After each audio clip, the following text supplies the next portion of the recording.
ada cerita bang, ada seorang temanku dari Australia, perempuan. Ya, suaminya adalah orang Australia, dia orang Indonesia, dia balik ke Indonesia. Kemudian dia bilang, "Hari, how are you? I bring wine for you." Oke, kita ketemu bang. Jadi kita ketemulah waktu itu di Hotel Grand Indonesia, ya, Hyatt, Grand Hyatt. Ketemu di situ, kita duduk dan dia datang bersama temannya dan kemudian dia kasih aku wine. Oke. Pada saat itu aku jalan sama temanku seorang ustadz. Kemudian karena kita teman lama gitu ngobrol tuh, terus dia orangnya mereka berdua ini rupanya penginjil, menyebarkan agamanya. Terus dia bilang, "Hari," dia bilang, "can we pray for you?" Dia bilang. Aku bilang aja, why not? Karena pray itu dalam bahasa apapun, dalam agama pun pray itu sesuatu yang baik. Oke, ayo. Aku bilang, oke, because you're my friend, you are a friend, and then you're very kind. Can we pray for you? Oke. Terus dia minta pegang tangan bang. Saling berpegangan tangan lah kami. Aku ajaklah kawan aku yang ustadz ini. Nggak mau dia. Nggak, saya nggak ikut. Jadi kami bertiga lah. Kemudian tutup mata mereka berdoa. Dear Lord Jesus, ya, we pray for our friend Hari, gini. Aku kelirik juga kawanku ini. Dan belakang, kata dia bilang, jangan. Aku ikut aja bang. Nah sehabis itu dia telepon amin katanya. Terus masing-masing mengeluarkan satu botol kecil parfum, taruh di ujung jarinya. Yang satu menaruh di telingaku sebelah kanan, yang satu taruh tangan sebelah kiri. I think it's good, no problem. Ya, udah. Tapi begitu aku pulang sama kawan aku naik mobil, marah ini kawan ini aku. Ngapain? Katanya. Mereka itu mau mencoba membujuk Bang Iskari masuk Kristen. Katanya. Masa sih cara doa begitu? Iya, mereka akan berusaha begitu. Tunggu dulu, aku bilang. Tidaklah gampang sekali aku berubah agama dari Islam menjadi agama lain. Aku bilang, tidaklah segampang itu dengan hanya satu doa. Terus terang aja aku bilang, bahkan orang tuaku sudah puluhan tahun belum juga berhasil membuat aku jadi Islam yang baik. Bagaimana pula dia dalam waktu satu doa bisa, aku aja belum jadi Islam yang baik. Aku bilang, jadi jangan salah, tidak segampang itu. Because jangan katakan iman lah, katakan bahwa kita juga mewarisi agama Islam. Kita lahirnya adalah perempuan Muslim, maka kita memang sudah ditakdirkan menjadi Muslim, kan begitu. Nah, ini aku kasih apanya bang sedikit, semacam pertanyaan. Jadi aku coba cari, abang barangkali tahu riwayat itu, bahwa seorang Islam didoakan oleh pastor pun kalau lagi sakit boleh kan? Kita tidak bisa mencegah. Jadi ada satu peristiwa, Rasulullah sedang bersama istri Aisyah, radhiyallahu anha. Jadi lewat seorang Yahudi. Yahudi ini dia mancing, dia bilang Assalamualaikum. Nah, itu kan khasnya umat Islam yang Aisyah marah. Rasulullah bilang jangan marah, jawabnya wa'alaika. Oh ya. Jadi bukan kita kena wa'alaikum, tapi wa'alaika.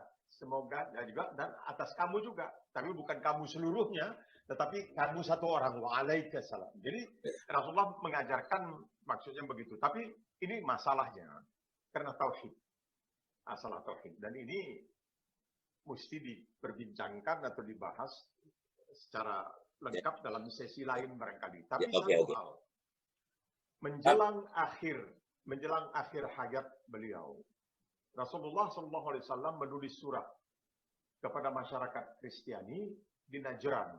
Sekarang ini bagian dari Arab Saudi kalau tidak salah, Najran dekat Yaman, mengundang mereka untuk masuk atau kembali ke Islam.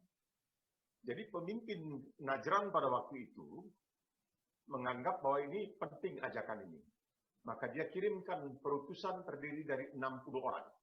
Termasuk di situ uskup, termasuk pemimpin, banyaklah pokoknya. Orang-orang penting untuk berhadapan dengan Rasulullah. Datanglah mereka ke Madinah. Karena Rasulullah tinggal di dalam masjid di Madinah. Mereka dipersilakan di dalam masjid. Karena pembahasan itu akan dilakukan dalam masjid. Sebelum pembahasan, mereka mengatakan kepada Rasulullah, kami minta izin mau keluar sebentar. Rasulullah kenapa? Oh kami mau berdoa. Rasulullah bilang, enggak. Kami yang keluar, karena ini rumah Tuhan, kalian berdoa aja di sini. Ya. Dalam masjid itu. Begitulah cerita, singkat cerita, Rasulullah pergi keluar atau pergi ke bagian lain di masjid itu, mereka berdoa dan sebagainya. Setelah itu, barulah pembahasan dilakukan. Itulah ceritanya. Jadi, Ya. akhirnya memang tidak sepakat. Karena begini, mereka mengatakan, kami tidak bisa menerima engkau ya Muhammad sebagai Rasul. Karena kamu itu ada ayah, ada ibu.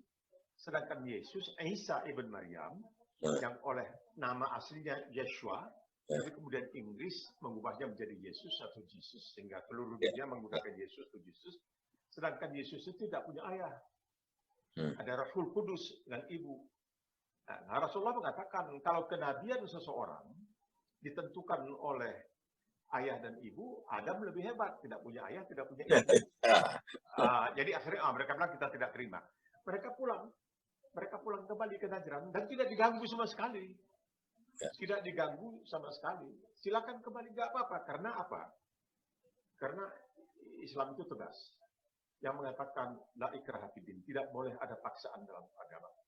Sehingga orang seperti Muhammad Assad, ini seorang Yahudi dari Austria yang kemudian kembali ke Islam, mengatakan bahwa menurut para alim ulama itu dosa besar memaksa seseorang untuk memeluk agama Islam. Nah, kembali kita ke Australia. Beberapa waktu yang silam, di bagian timur Australia, dibangun sebuah masjid, diberi nama Maryam, Masjid Maryam. Umat Kristen protes, karena mereka mengetahui Maryam itu adalah Maria, Bunda Yesus Kristus atau Yeshua. Mereka tidak terima. Kemudian Imam Isa, namanya Syekh Isa, dia orangnya tunanetra dari Ethiopia atau dari dari Eritrea. Dia mengatakan, maaf, di dalam kitab suci Al-Quran ada surah ke-19 itu namanya Maryam. Di dalam Bible tidak ada bab yang namanya Maryam. Jadi kami itu sangat menghormati. Sangat menghormati Nabi Isa sebagai seorang rasul yang sangat agung. Kami sangat menghormati. Perbedaan adalah kalian menganggap dia sebagai anak Tuhan, kami menganggap Tuhan tidak beranak dan tidak diperanakan. Bahkan kalau kita lihat dalam Quran juga nama Nabi Isa itu banyak sekali disebut. 25 kali. Ya, Nabi Muhammad 4 kali. Bukan pun sebagai Muhammad, Ahmad dan Muhammad ada 4 kali. Isa 25 kali. Betul. Nah, jadi waktu ada di sini perdebatan, apakah umat Islam, karena ini kan sebentar lagi Natal, apakah umat Islam boleh mengucapkan selamat Natal? Ada yang mengatakan haram, tapi ada yang mengatakan tidak. Kenapa tidak? Karena Nabi Isa sendiri di dalam Al-Quran mengatakan bahwa Tuhan memberi salam kepadaku, kepada aku lahir, dan terusnya. Tapi ada contoh yang bagus. Ketika Nabi Muhammad SAW mengetahui umat Yahudi merayakan apa yang disebutkan sebagai hari pembebasan Nabi Musa oleh Firaun, mengatakan kita yang lebih berhak terhadap Nabi Musa, maka kita rayakan dengan berpuasa. Berpuasa, ya, itu Asyura, yang disebutkan Asyura. Nabi Muhammad merayakan keberhasilan Nabi Musa yang Nabi orang Yahudi, tapi bagian daripada agama Samawat. Kan Islam itu mengatakan bahwa agama itu diturunkan dari Samawat. Jadi Yahudi, Nasara, Kristiani, dan Islam. Bukan ya ahli kitab. Ya. Bang, ada sedikit pengalaman spiritual. Aku termasuk yang bolong-bolong lah, orang bilang. Mungkin masih masa muda ya. Apalagi dulu 12 tahun sekolah di sekolah Katolik. Ya, karena pada saat itu bukan agamanya. Pada saat di usia-usia kita dulu, Bang, bahwa sekolah yang bagus itu adalah sekolah Katolik. SD yang lain, SR dulu, sekolah rakyat itu kurang baik. Jadi sekolah di sana. Tetapi memang kita tidak ikut belajar agamanya. Dipisah kelas kita. Yang Muslim dipisah. Nah, kemudian dalam hidup ini, tentu dengan kata lain, kalau tidak dibarengi dengan mengaji di rumah, nah, kita mungkin akan terseret ke sana. Ditakutkan akan terseret ke sana. Nah, kekhawatiran ini sangat ku hargai. Bahwa jangan-jangan nanti dia lebih tahu doa Salam Maria, doa Bapa kami dan kemuliaan daripada dia tahu yang lain-lain, Al-Fatihah dan lain-lain. Nah, sebenarnya ini juga satu hal yang baik, tetapi juga agak menjadi semacam, wah, kau kan sekolah Katolik dulu. Kadang-kadang pikiran logika kita mengatakan, why not? Yang aku ambil dari situ adalah aljabarnya, berhitungnya, ya, bahasa Indonesianya kan dulu, civiknya, bukan yang lain-lain. Nah, ya dengan kata lain agak berkurang lah waktu itu. 5 waktu bolong-bolong. Kita akuilah itu. Itu remaja-remaja masih muda. Nah, tetapi tetap jalan. Kita coba untuk sholat Jumat, tapi bolong-bolong. Nah, kalau aku boleh cerita, kira-kira tahun lalu aku ke Maroko, ya, atas undangan dari Duta Besar Maroko, Haji Hasrul Azwar. Dia mau membuat buku biografinya, maka aku ke sana dan aku bekerja sama buat buku. Jadi ini Bang, satu hal yang mungkin aku nggak tahu apa rasanya, mungkin ini satu anugerah rezeki juga. Jadi begitu aku sampai jam 11 malam Bang, ini cerita sedikit. Aku udah tidur, nggak lama kami tidur, 11 malam, kemudian pagi aku bangun di kamar aku kan tinggal di rumah Duta Besar. Aku sholat, ya itu jam 5 lewat Bang. Setiap aku sholat, udah nggak lama setelah itu sekitar jam 6, setengah 6, tapi masih gelap ya. Dia ketok kamar, dia bilang, sholat kita, subuh. Udah. Lah, udah. Waktunya belum tadi katanya. Di sini hampir jam 7 lewat, setengah 8 katanya. Oh ya, sholat lagi. Kita pikir. Rupanya sholat dia pasti ke masjid. Dengan supirnya, dengan ajudannya, kamilah. Jadi berlima lah kami pergi itu ke masjid. Sholat lah Bang subuh. Aku kira itu adalah sholat subuh saja. Rupanya sholat zuhur, sholat asar, sholat maghrib, isya, semua di masjid. Jadi satu hari itu Bang, 5 kali aku ke masjid. Satu hari. Dan aku tinggal di sana waktu itu 4 bulan. Sebelum akhirnya aku pulang karena COVID. 4 bulan itu 120 hari Bang. Kalau 5 waktu, berarti 5 kali 200, 600 kali. Yang hebatnya Bang, Duta Besar ini dia selalu mengajak aku ke masjid yang berbeda. Katakanlah mungkin tidak 600 masjid, tetapi 300 masjid adalah aku jalani di Rabat itu. Masya Allah. 300 masjid. Dan bayangkan dalam keadaan dingin Bang, dalam keadaan itu kan dingin sekali. Apalagi kalau subuh itu. Nah, tapi kita memang wudhunya di rumah. Nah, itu aku terasa tiba-tiba aku merasa kok aku berbeda gitu ya. Ini mungkin merasa saja. Aku coba mencari kehusukan dan bagusnya kan imam itu kalau sudah habis sholat pasti dia bersalaman sama Duta Besar. Nah, Duta Besar menyalam dia, ikutlah bersalaman di situ kan. Nah, aku mengalami satu hal loh. Apa ini? Aku datang ke sana ke Maroko untuk membuat buku untuk yang lain, tetapi tiba-tiba aku merasa terpanggil. Sehingga kalau Duta Besar misalnya dia berhalangan atau dia kembali ke Indonesia, aku masih di sana, ya aku tetap jalan sama supir, ya sama ajudan, tetap. Nah itu akhirnya membuat aku menjadi lebih tekun. Mungkin karena orang-orang berbondong-bondong ya Bang ya. Bahkan Jadi ketika topi itu dari Maroko. nah ini dari Maroko. Nah, ini dipakai di sana karena dingin kan. Kalau kita sholat tuh Bentuknya macam kubah masjid. ya, karena bentuk kepalanya pun bagus Bang. Bentuk kepalanya kayak kubah.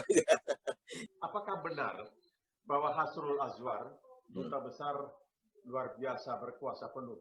Artinya Ambassador Extraordinary Plenipotentiary, luar biasa dan berkuasa penuh. Hasrul Azwar itu memulai karirnya sebagai pramugara pesawat Garuda. Pernah membawa haji. Jadi buku itu tulis saya menjadi kru untuk melayani haji. Ada di buku itu Bang. Mudah-mudahan terbit. Ya, bagi wartawan itu tak ada yang bisa disembunyikan ya. Kita tahu dia dulu jadi pramugara. Karena dia mau buat biografi, tentu semua dia harus ceritakan. Ya dari mana dia dari lahir di mana udah. Jadi kembali ke tadi Bang. Nah maka ketika aku dalam satu kesempatan longgar, aku kan sholat itu bukan hanya di Rabat Bang. Di Casablanca, Masjid Hasan yang terbesar itu, yang kedua katanya di dunia. Ya. Dan kemudian yang terbesar di Afrika, itu aku sholat di situ. Yang hebat lagi kalau aku ke Fes. Fes itu adalah masjid tertua Bang.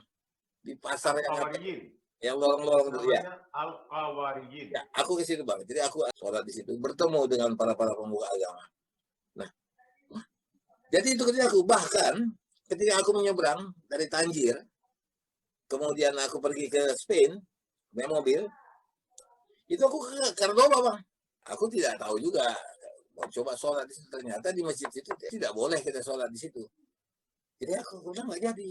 Tapi kata aku ada masjid kecil di dekat-dekatnya, di situ aja. Nah, itu kulakukan, itu dengan wakil duta besar aku ke sana. Habis itu di Hamra. Jadi perjalanan aku itu kayak perjalanan spiritual jadinya.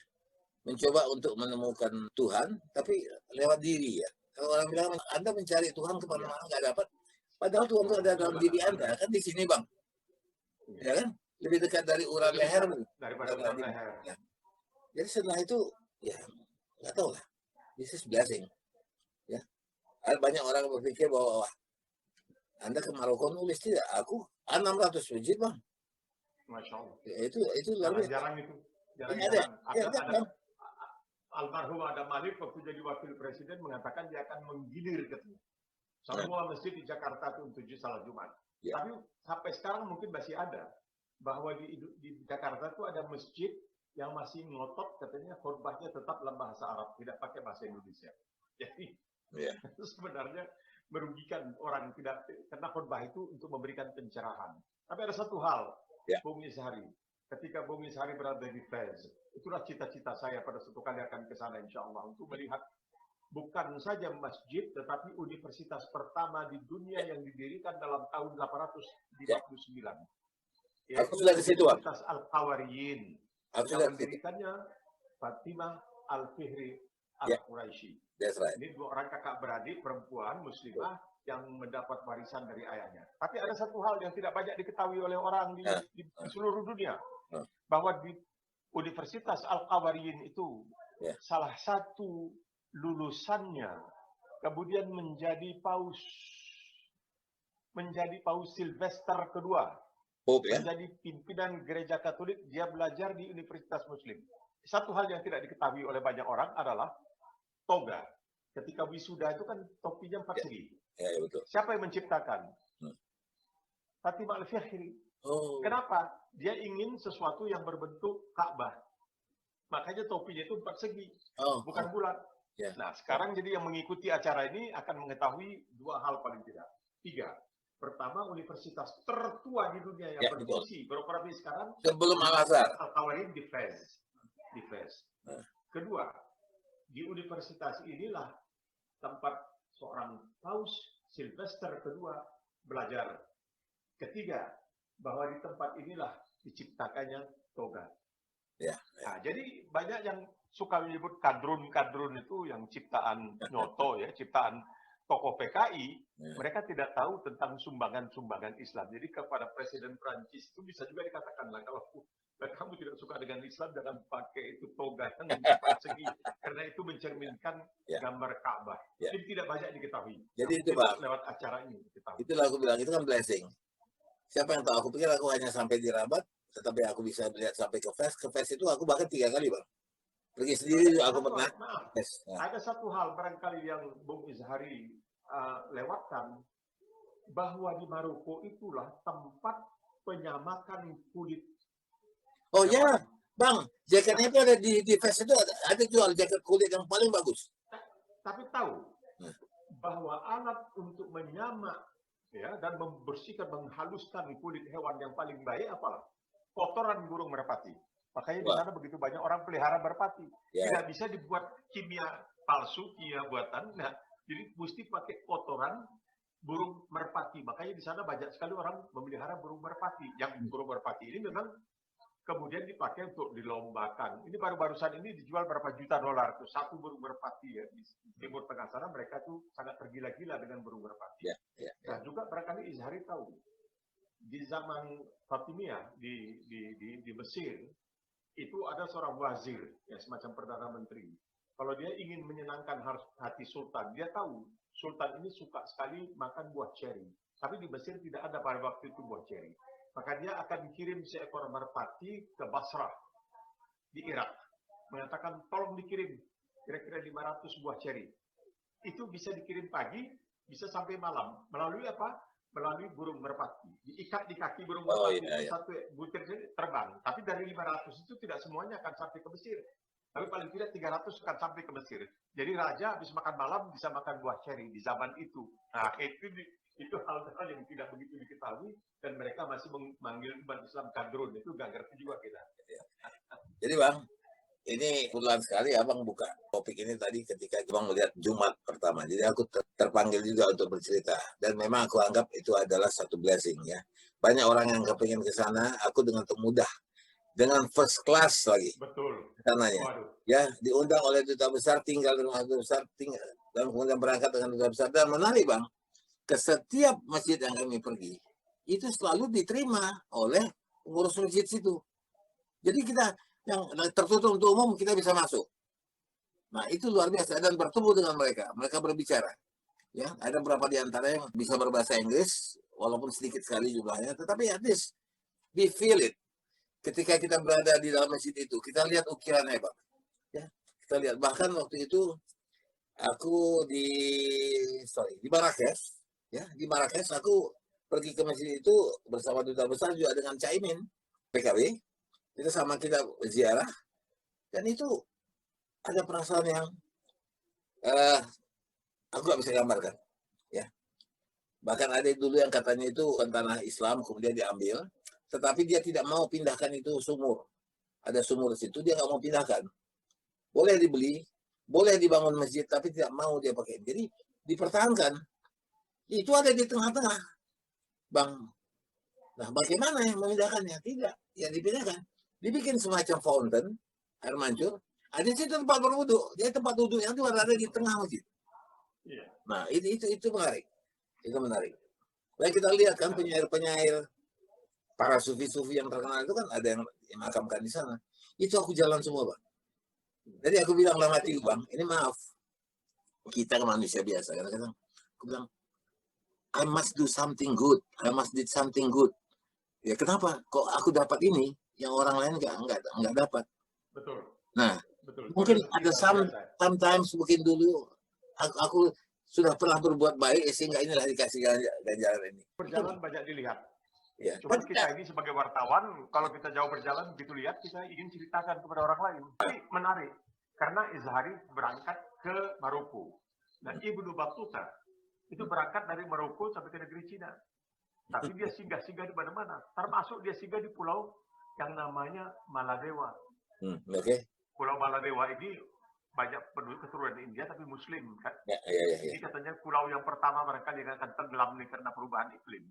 Nah, jadi dia melakukan perjalanan itu jauh sekali dan dia kadang-kadang berhenti di Maladewa itu sempat menikah dulu, punya anak, baru berangkat lagi, akhirnya sampai ke negeri Cina. Ya. Jadi sesuai barangkali dengan petuah Nabi, "Uthlibal ilm walau kana fisin", tuntutlah ilmu walaupun sampai ke negeri Cina. Ya. Dalam perjalanan pulang dari negeri Cina kembali ke Maroko, dia singgah di Sriwijaya. Oke, Sriwijaya. Iya, itu Ibnu Battuta. Ya. Banyak perjalanan dia. Jadi orang semuanya tahu hanya mengenai Marco Polo. Tadi Ibnu Battuta juga sebenarnya hebat sekali perjalanannya. Karena Marco Polo itu sampai sekarang banyak yang mengatakan bohong, dia tidak pernah ke Cina. Dia baca buku, ketika dia dipenjarakan, dia baca buku, lalu dia tulis katanya. Karena dia tidak menceritakan tentang kejadian-kejadian penting yang terjadi pada waktu dia mengaku sedang berada di Cina, dia tidak menceritakan itu dalam bukunya. Sehingga orang menyaksikan apakah benar dia pergi sampai ke Cina. Tapi kalau Ibnu Battuta itu sampai ke Cina dan pulang singgah di Sriwijaya. Jadi yang hebatnya Bang, kalau Abang tadi bilang Cina, aku berangkat ke Maroko itu pada bulan November tahun lalu, ya setahun lalu. Tetapi pada bulan Julinya itu aku ke Cina dulu, akhirnya Cina dulu. Yang aku ke Beijing, aku melihat. Tapi sedang panas kan, panasnya luar biasa. Ya betul, panas luar biasa. Bulan Juli. Ya. Tapi oke lah. Jadi aku bilang Bang begini. Jadi kita tertarik. Dan orang bilang pengalaman kita itu spiritual itu kan pribadi sifatnya. Ya mungkin kalau orang bilang banyak kali ceritanya, banyak gitu. Apalagi kawan-kawan kita anak Medan ini kadang-kadang banyak kali ceritanya. Tapi enggak. Itu sangat mempribadi. Pengalaman ini pun kuceritakan pada Abang karena ya kita lagi membuka topik ini dan I feel something. I cannot tell you. I cannot describe. Tapi I feel something. Dan aku merasa mungkin setelah itu aku agak lebih tenang atau apa. Mungkin itu lain lah ya. Tetapi aku rasa pasti ada efeknya. Sekecil apapun pasti ada efeknya. Nah, gitu. Jadi Bang, gimana tadi apa sana sholat di apa tuh? Ini hikmat yang luar biasa karena kesempatan. Tapi itulah untuk menjadi orang tua, walaupun kita pakai masker, bisa dilihat orang tua ini sudah pakai masker ya? Oke. Pakai masker dilihat orang. Tapi mulai hari Senin, hari Senin ini sudah diperbolehkan untuk tidak pakai masker karena 24 hari di Melbourne ini tidak ada satu orang pun yang meninggal karena COVID-19, tidak ada satu orang pun yang terpapar COVID-19. Alhamdulillah, alhamdulillah, Allahu Akbar, kita sangat berbahagia. Oleh sebab itu diperlonggar. Dan sekarang sudah boleh, katanya dalam masjid, boleh kira-kira 150 orang, kalau masjidnya cukup besar dan bisa pasang jarak, sudah diperbolehkan sekaligus sampai 150 orang di dalam masjid. Jarak sama satu sama lain 1,5 meter? 1,5 meter. Itu jarak yang dianggap minimum untuk aman, itu minimum sampai di sana. Jadi memang seperti yang ayat waktu itu banyak diberitakan ketika Gubernur Jakarta Raya Anies Baswedan dipanggil untuk klarifikasi oleh Polri di Jakarta, dan kebetulan tiba waktu masjid karena dia di sana 9 jam dan dia memimpin salat, dia membaca Al-Insyirah, yaitu Alam nashrah laka sadrak, itu yang mengatakan sesungguhnya fa innamal usri yusran, sesungguhnya setelah kesulitan datanglah kemudahan. Diulangi lagi, setelah kesulitan datang kemudahan. Mudah-mudahan ini yang terjadi sekarang ini. Setelah terkunci, terlockdown, terkurung selama begitu berbulan-bulan, alhamdulillah sekarang ini bebas. Mau pergi keluar kota juga boleh, tapi belum tentu bisa masuk ke negara bagian lain. Itu masih dipikirkan. Jadi Jumat depan ini akan sholat lagi berjamaah lagi, kalau Jumat? Insya Allah. Kita lihat nanti tentunya akan banyak masjid yang akan buka lagi. Karena universitas misalnya terdekat, universitas dengan kami di sini adalah Monash. Tak begitu jauh. Selama ini, kalau salat Jumat di Monash itu di lapangan basket. Jadi bisa sampai 300-400 orang. Oke, Bang. Sekarang pandangan pribadi Abang, perasaan Abang pribadi. Do you find it lebih khusyuk atau bagaimana? Sama saja. Salat itu cuma bahagia sekali bisa salat berjamaah. Karena itu kan dianjurkan untuk salat berjamaah itu. Apalagi Jumat. Iya. Ya lebih khusyuk lah Bang, berarti. Jumat fasau ila dzikrillah wa dzarubah. Kalau datang hari Jumat itu kamu tinggalkan, kamu pergi, nanti habis salat kamu kerjakan lagi. Ya. Karena ada hadis, bukan hadis lah, tapi riwayat tentang Umar bin Khattab, tapi ini dia Umar bin Khattab, dia hanya khalifah, dia bukan rasul, yang mengatakan orang yang dengan sengaja berkali-kali meninggalkan salat Jumat itu pantas dihukum, itu katanya, pantas dibakar rumahnya. Karena itu salat Jumat itu ada dua fungsi. Mengakrabkan silaturahim sekaligus dan menerima pencerahan. Nah, dulu ada satu masjid namanya Masjid Isomer, Islamic Organization Melbourne Eastern Suburb, kira-kira 5 menit, 7 menit lah dari rumah kita di sini. Itu dulu imamnya orang Indonesia, anak muda. Dan dia hafal Quran, dia hafiz. Nah, kalau dia memimpin salat tarawih, itu kan 30 juz. Itu jarang-jarang perlu dibantu dari belakang. Karena di sini kalau salat tarawih, itu jangan heran. Kalau dulu disediakan meja, di depan imam itu, di samping imam itu ada meja besar, ada Quran besar. Setiap dia bangkit dari sujud, dia balik halamannya. Quran, gimana tahu dia macet, dia bisa lihat. Sekarang tidak pakai itu lagi. Tapi ada 1 atau 2 orang di belakangnya yang memegang HP. Karena di HP itu kan banyak Al-Quran. Jadi kalau macet, dibantu dari belakang. Tapi kawan kita dari Indonesia ini, sayang dia sekarang kembali mengajar di sekolah Minaret namanya. Nama sekolah itu Menara Sekolah Muslim. Dia sudah berhenti menjadi imam di situ, digantikan oleh seorang lagi anak muda juga untuk menggantikan. Tapi kita belum pernah bisa salat ke sana, mungkin insya Allah hari Jumat depan, Jumat mendatang ini. Ya, yang penting bisa lebih khusyuk, ya. Karena itulah saatnya kita berkata-kata, bercakap-cakap dengan Allah, ya, dengan Tuhan. Ya. Oke, Bang. Nice. Terima kasih. Mungkin kita harus bikin ini apa sering-sering tema ini. Iya. Pencerahan kita ajak berapa, 1 orang kawan, 2 orang kawan untuk berbicara. Karena ini perlu untuk mengisi rohani. Jadi jangan hanya mengisi hal-hal yang material saja, tapi yang spiritual juga kita isi. Mesti ada keseimbangan. Ya, Mesti ada keseimbangan. Baru tadi sebelum tampil beli buku ini. Tebalnya kira-kira 600 halaman. Apa isinya? Ini mengenai Arab, negara-negara Arab. Arab, sejarah bangsa Arab dari sebelum Islam sampai dengan sekarang ini. Ini Inggris, Bang. Ditulis oleh seorang Inggris, Tim Mackintosh Smith. Orang yang tinggal di Yaman sana udah berpuluh tahun dia tinggal di Yaman dan punya kecintaan. Abang baca dulu, nanti ceritakan. Sekarang membaca segitu nggak tahu tak sanggup, Bang. 600 halaman. Mahal loh, ya, Bang. Berapa ini bukunya? Rupiah. 38 jadi 380.000. Enggak gitu mahal juga ya. Ya. Coba nanti aku minta ini ya, Bang. Abang tolong fotokan sama aku ini ISBN-nya. Oke. Ya, mungkin Karena bisa kita ada yang mengatakan buku itu tidak pun dibaca akan menjadi hiasan yang sangat menarik.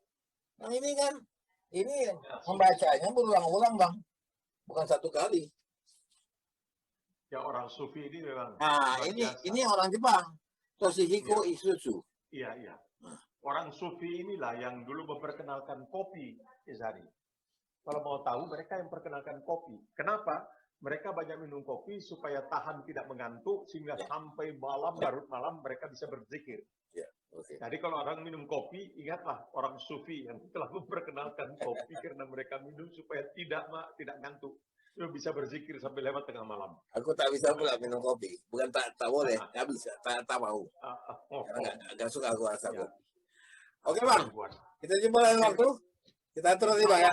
Oke. Yuk. Oke. Assalamualaikum, Bang. Waalaikumsalam warahmatullahi wabarakatuh.